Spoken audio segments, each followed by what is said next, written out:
ಚಿಕ್ಕಬಳ್ಳಾಪುರ ನಗರಸಭೆ ಚುನಾವಣೆಗೆ ಸಂಸದ ಡಾಕ್ಟರ್ ಕೆ ಸುಧಾಕರ್ 7 ರಿಂದ 8 ಕೋಟಿ ರೂಪಾಯಿ ಖರ್ಚು ಮಾಡಿ ಕಾಂಗ್ರೆಸ್ ಸದಸ್ಯರನ್ನ ಖರೀದಿ ಮಾಡಿದ್ದಾರೆ ಅಂತ ಶಾಸಕ ಪ್ರದೀಪೇಶ್ವರ್ ಕಿಡಿಕಾರಿದ್ದಾರೆ. ಸುದ್ದಿಗಾರರ ಜೊತೆಗೆ ಮಾತನಾಡಿದ ಅವರು, ಹೆಣಗಳ ಮೇಲೆ ದುಡ್ಡು ಮಾಡಿ ನಗರಸಭೆ ಚುನಾವಣೆ ಹಾಕಿದ್ದಾರೆ.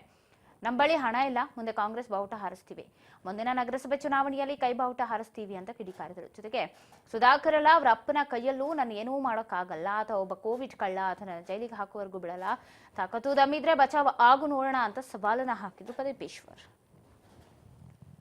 ಕೋವಿಡ್ ಕಳ್ಳ, ಆ ಕಳ್ಳನನ್ನ ಒಳಗ್ ಕಳಿಸ್ತಿರ್ತೀನಿ, ಅದ್ ಹೆಂಗ್ ಕಾಪಾಡ್ಕೊಂತ ಕಾಪಾಡ್ಕೊಳಕ್ಕೆ ನೋಡ್ರಿ 7-8 ಕೋಟಿ ಖರ್ಚು ಮಾಡಿದಾನ ಮನುಷ್ಯ. ಶವಗಳ ಮೇಲೆ ಸಂಪಾದಿಸಿರೋ ದುಡ್ಡು 7-8 ಕೋಟಿ ಸಂಪಾದಿಸಿದಾರೆ. ರಾಜ್ಯ ದೇಶ ಅಲ್ಲ ಸುಧಾಕರ್, ನಿಮ್ಮ ಅಪ್ಪ ಕೈಯಲ್ಲಿ ಕೂಡ ನನ್ನೊಂದು ಕೂದಲು ಮುಟ್ಟಕ್ಕಾಗಲ್ಲ.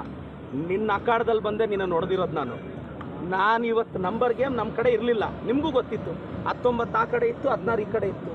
ಸುಧಾಕರ್ ಇಂಥ ಚಾಲೆಂಜ್ಗೆಲ್ಲ ಇಳಿದ್ರೆ ನಾಳೆಯಿಂದ ನಾನು ಅಖಾಡಕ್ಕೆ ಕಿಡಿಬೇಕಾಗುತ್ತೆ. MLCಗಳು ಕೆಲಸ ಬರ್ದಾರ ಮಾತ್ರ. ಕೋವಿಡ್ ಕಳ್ಳ, ಆ ಕಳ್ಳನನ್ನ ಒಳಗ್ ಕಳಿಸ್ತಿರ್ತೀನಿ. ಪ್ರದೀಪೇಶ್ವರ್ ಹಾಗೆ ಸಂಸದ ಡಾಕ್ಟರ್ ಕೆ ಸುಧಾಕರ್ ಮಧ್ಯೆ ಭಾರಿ ಪೈಪೋಟಿ ಜಿದ್ದಾಜಿದ್ದಿಗೆ ಕಾರಣವಾಗಿ ಸಿನಿಮೆಯ ಶೈಲಿಯಲ್ಲಿ ನಡೆದ ಚಿಕ್ಕಬಳ್ಳಾಪುರ ನಗರಸಭೆ ಅಧ್ಯಕ್ಷ ಹಾಗೆ ಉಪಾಧ್ಯಕ್ಷರ ಚುನಾವಣೆ ಅಂತಿಮವಾಗಿ ಮುಕ್ತಾಯವಾಗಿದ್ದು, ನ್ಯಾಯಾಲಯದ ನಿರ್ದೇಶನದ ಮೇರೆಗೆ ಫಲಿತಾಂಶ ಕಾಯ್ದಿರಿಸಲಾಗಿದೆ. ಆದರೂ ಅನಧಿಕೃತವಾಗಿ ಸಂಸದ ಸುಧಾಕರ್ ಬೆಂಬಲಿಗರು ಚುನಾವಣೆಯಲ್ಲಿ ಜಯ ಗಳಿಸಿದ್ದು ವಿಜಯೋತ್ಸವ ಆಚರಣೆ ಮಾಡಿದರು. ಚುನಾವಣೆಯ ನಂತರ ಮಾತನಾಡಿದ ಸಂಸದ ಸುಧಾಕರ್, ನಮ್ಮ ಸದಸ್ಯರನ್ನ ಕಾಂಗ್ರೆಸ್ನವರು ಹೈಜಾಕ್ ಮಾಡಲು ಬಹಳ ಪ್ರಯತ್ನ ಮಾಡಿದ್ರು. ಪ್ರದೀಪೇಶ್ವರ್ ಉಡಾಫೆ ಮಾತುಗಳು ದ್ವೇಷದ ರಾಜಕಾರಣ ನನಗೆ ಹೂಮಾಲೆಯಾಗಿ ಕೊರಳಿಗೆ ಬೀಳತ್ತೆ ಅಂತ ಹೇಳಿದ್ರು. ಇನ್ನೂ ಸ್ವಲ್ಪ ಹೆಚ್ಚು ಡ್ಯಾನ್ಸ್ ಕಲ್ತ್ಕೊಂಡು ಮಾನ್ಯ ಪ್ರದೀಪ್ ಈಶ್ವರ್ ಅವರಿಗೆ ಬಹಳ ಅಭಾರಿಯಾಗಿದ್ದೀನಿ.